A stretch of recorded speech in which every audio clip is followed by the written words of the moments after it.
rights to self-in Kashmiris. Should we do nothing when this catastrophe is right in front of our very eyes? This massive suppression by India is clearly designed to silence the people of Jammu Kashmir to sheer brutality and ethnic cleansing.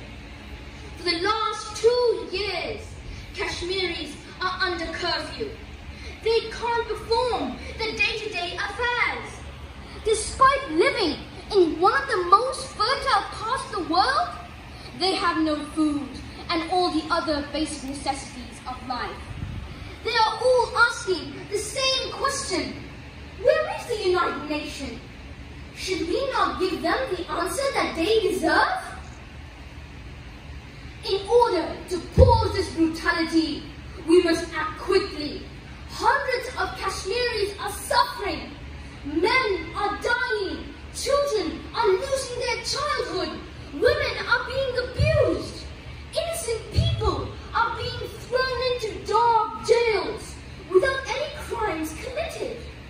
We must stop this disaster before it gets out of our grip.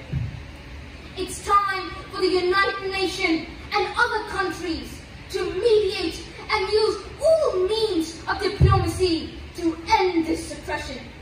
Once, our beloved founder, Quaid-e-Azam Muhammad Ali Jinnah rightly said, Kashmir is the jugular vein of Pakistan, and no nation can allow its jugular vein to be held by the enemy. Mr. President, we are waiting for the day when this repression and torture will be stopped. We are waiting for the day when Kashmiris will enjoy all the blessings which we enjoy in our beloved motherland, Pakistan.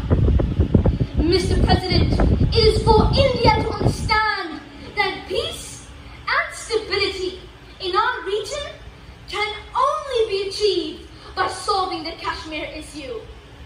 I would like to end my speech by reiterating the fact that Kashmir was Pakistan, Kashmir is Pakistan, and Kashmir will be Pakistan. Thank you.